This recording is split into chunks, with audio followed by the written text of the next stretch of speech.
एक छोटे से गांव में एक किसान और उसकी बेटी रहा करती थी। बेटी का नाम राधा था। राधा बहुत ही ईमानदार लड़की थी। राधा, तुम इतनी सुबह सुबह ही काम में लग जाती हो। पिताजी, काम जल्दी खत्म हो जाए तो अच्छा होता है, और फिर खेत का काम भी तो करना है ना। हाँ बेटी, आज हमें फसल की कटाई करनी है। ये फसल हमारे लिए बहुत महत्वपूर्ण है। हमें इसे बेचकर हमारा कर्जा चुकाना है। जी पिताजी, हम पूरी मेहनत करेंगे। फसल अच्छी होगी, मुझे पूरी उम्मीद है, और अच्छे पैसे भी मिलेंगे। हाँ राधा, पर हमें जल्दी करना होगा। कर्जदाता जमींदार ने आज ही हमें कर्ज चुकाने का अल्टीमेटम दिया है। राधा और रामलाल धीरे धीरे चलते हुए मंदिर के पास पहुँचते हैं। हे भगवान, हमारी फसल अच्छी हो और हमें हमारी मेहनत का फल मिले। भगवान जी, हमें शक्ति देना कि हम अपनी मेहनत से सफल हो सकें। रामलाल भाई, फसल कैसी हो रही है? अच्छी हो रही है भाई, बस आज फसल काटने जा रहे हैं। राधा बेटी, तुम तो खूब मेहनत करती हो। भगवान तुम्हारी मेहनत का फल जरूर देंगे। धन्यवाद काका। काका, आपकी शुभकामनाओं की मैं बहुत आभारी हूँ। राधा, हमें काम जल्दी खत्म करना होगा ताकि हम समय पर सरसों का तेल बेच सके और जमींदार का पैसा चुका सके। पिताजी, हमें भगवान पर भरोसा है, सब ठीक हो जाएगा। रामलाल और राधा मंदिर के पास से गुजरते हैं और आगे बढ़ते हैं। आगे चलने पर वो अपने खेतों के करीब पहुंच जाते हैं। रास्ते में वो अपने पड़ोसी किसान श्यामलाल से मिलते हैं, जो रामलाल के खेत के बगल में ही खेती किया करता था। रामलाल, तुम्हारी फसल तो बहुत अच्छी लग रही है। हमारे जहाँ तो इस साल कुछ खास नहीं हुआ। श्यामलाल, कभी कभी ऐसा हो जाता है। परिश्रम करते रहो, भगवान तुम्हारे साथ है। श्यामलाल के मन में जलन थी। उसकी फसल इस साल अच्छी नहीं हुई थी और वो रामलाल की सफलता से सख्त ईर्ष्या किया करता था। श्यामलाल के चेहरे पर जलन का भाव साफ साफ दिखाई देता था। वह रामलाल और राधा को जाते हुए देखता है और मन में तरह तरह की बातें सोचता है। रामलाल की किस्मत हमेशा ही अच्छी होती है। पता नहीं इसने ऐसा क्या किया है कि इसकी फसल हमेशा अच्छी होती है। शायद इसने कुछ चालबाजी की होगी, नहीं तो ऐसे कैसे हो सकता है। रामलाल और राधा को खेत में कदम रखते ही एक अद्भुत शांति का एहसास होता है। सरसों के पीले फूल के पौधे, हवा के झोंके और लहराती हुई फसलें, ऐसा प्रतीत हो रहा था जैसे प्रकृति अपना कोई सुंदर नृत्य दिखा रही हो। खेतों की हरियाली और फसलों की खुशबू एक आनंद ही आनंद में माहौल बना रही थी। राधा और रामलाल ने अपनी मेहनत से संपन्न इस फसल को तैयार किया था और हर पौधे से उनकी बहुत सारी आशाएं जुड़ी हुई थी। पिताजी, देखिए ना, हमारे खेत कितने सुंदर लग रहे हैं। फसलें कितना सुंदर लहरा रही हैं। हाँ बेटी, ये सब तुम्हारी मेहनत और भगवान की कृपा का परिणाम है। इस बार फसल अच्छी है। उम्मीद है कि हमें अच्छे दाम मिलेंगे। जी पिताजी। पिताजी, श्यामलाल काका की फसल खराब क्यों हुई है?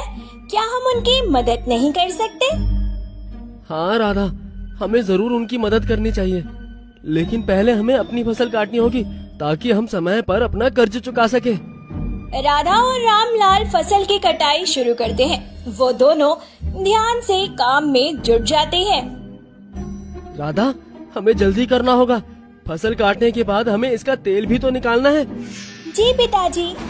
दोनों फसल की कटाई में लग जाते हैं। धूप में पसीना बहाते हुए पूरी लगन के साथ राधा और रामलाल मिलकर कटी हुई फसल के गट्ठर बनाते हैं। राधा, चलो थोड़ा सा आराम कर ले। ठीक है पिताजी, थोड़ा पानी पी लेते हैं। राधा, हम थोड़ा फसल तो काट चुके हैं, अब इसे तेल निकालने के लिए ले चलते हैं। हाँ पिताजी, चलिए। रामलाल, रामलाल भाई, कहाँ जा रहे हो?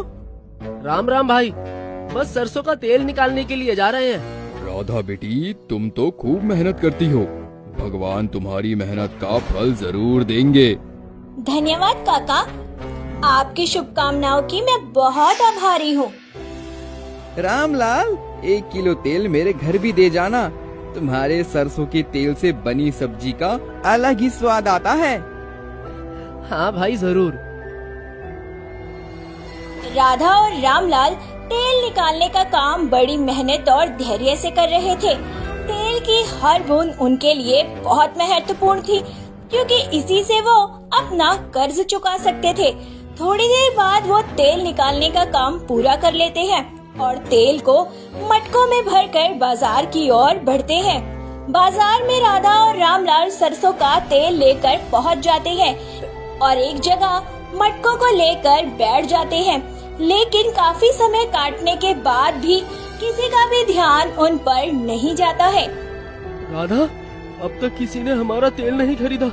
अगर हमारा तेल नहीं बिका तो हम अपने कर्ज कैसे चुकाएंगे? पिताजी, हमें धैर्य रखना होगा। भगवान हमारी मेहनत का फल जरूर देंगे। कुछ समय बीत जाता है लेकिन तेल नहीं बिकता है। राधा और रामलाल की चिंता बढ़ती जाती है। राधा और रामलाल का विश्वास अब भी कायम था। उनकी आंखों में उम्मीद की किरण अब भी जग रही थी, लेकिन समय बीतता जा रहा था और तेल बिक ही नहीं रहा था। ये तेल कैसा है? ये शुद्ध सरसों का तेल है, बहुत मेहनत से निकाला है। धीरे धीरे और भी लोग तेल खरीदने आने लगते हैं। हमें भी 3 किलो तेल देना। हमारे लिए भी 1 किलो तेल देना। राधा देखो, सारा तेल बिक गया। अब हम हमारा कर्ज चुका सकते हैं। पिताजी, भगवान ने हमारी मेहनत का फल दे दिया। अब हम अपने कर्ज से मुक्त हो जाएंगे।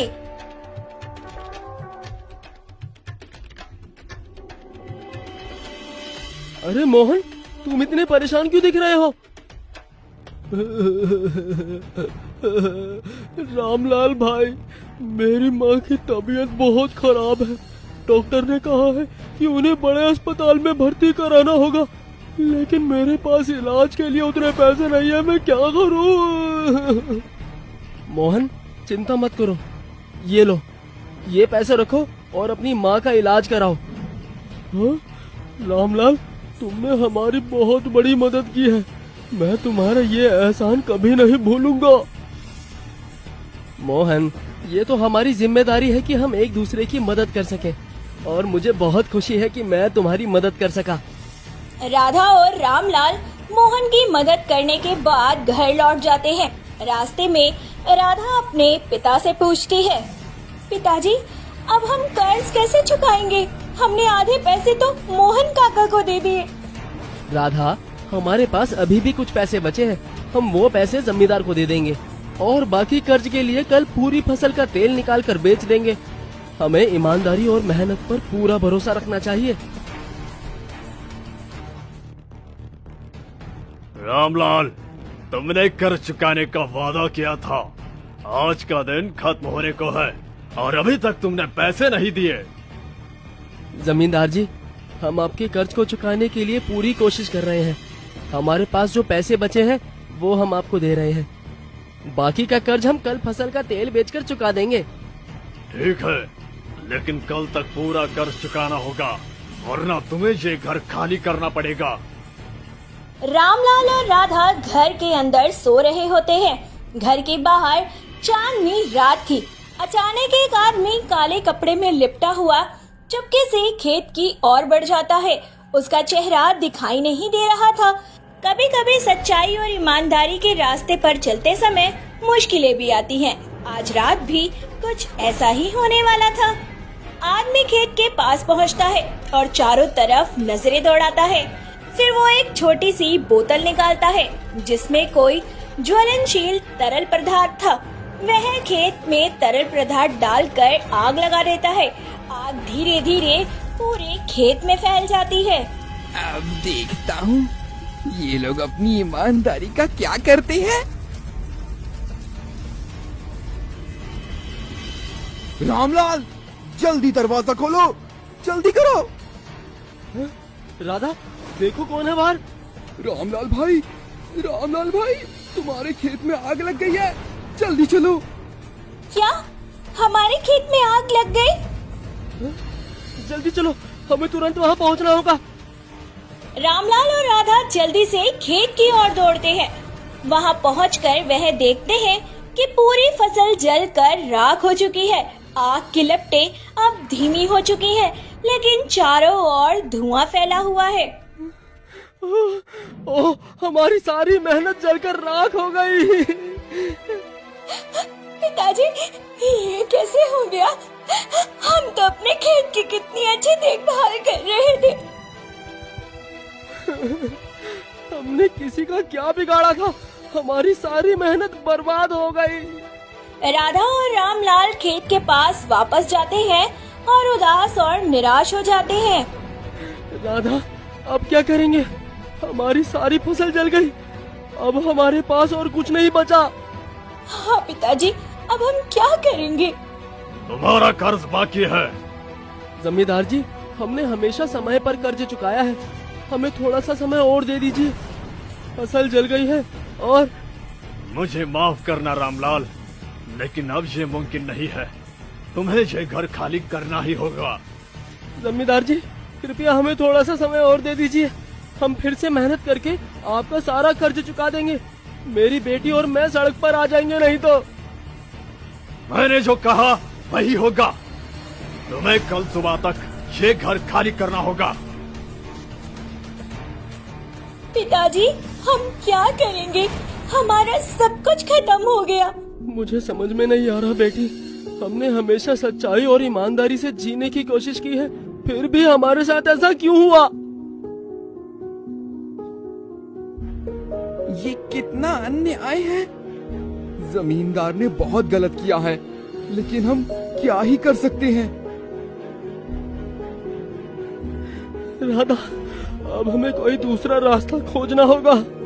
हाँ पिताजी, हम फिर से शुरू करेंगे। रामलाल, राधा, तुम लोग यहाँ क्यों बैठे हो? मुखिया ने हमें घर से निकाल दिया।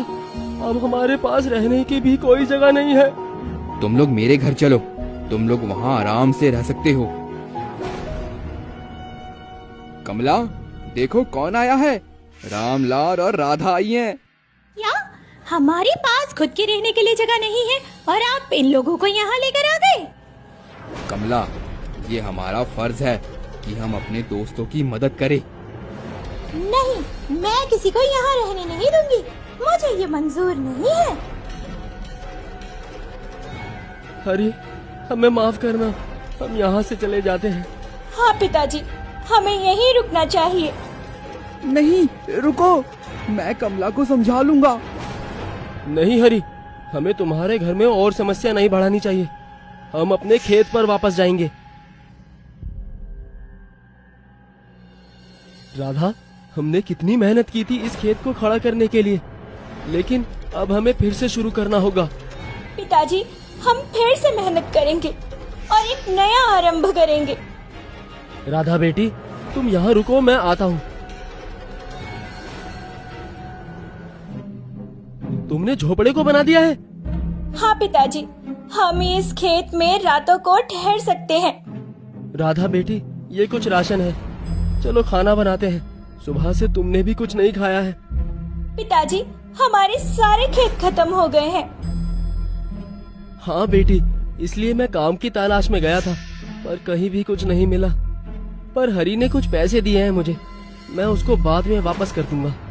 पिताजी, ये मैंने कुछ पैसे बचा रखे थे। ये आपका और मेरा खाने का प्रबंध कर सकते हैं। कुछ दिन इन पैसों से हमारा इंतजाम हो जाएगा। लेकिन ये सिक्के कहाँ से आए? मैंने बचा कर रखा था, मुझे लगा कि शायद कहीं पर मदद लग जाए। बहुत अच्छा किया बेटी तुमने। तुम्हारी माँ भी ऐसा ही करती थी। तुम बिल्कुल अपनी माँ पर गई हो राधा। अगर आज शांति जिंदा होती तो तुम पर बहुत गर्व होता उसको कि हमारी बेटी कितनी समझदार हो गई है। राधा, ये हालात हमारे लिए कितने मुश्किल हो गए हैं। अब हम अनाज कहाँ से लाएंगे? बचा हुआ सारा राशन खत्म हो गया है और कोई काम भी मुझे नहीं मिल रहा। रामलाल भाई, मैं समझ सकता हूँ तुम्हारी मुश्किलें। मैं तुम्हें अपने घर ले जाने के लिए ही आया हूँ। नहीं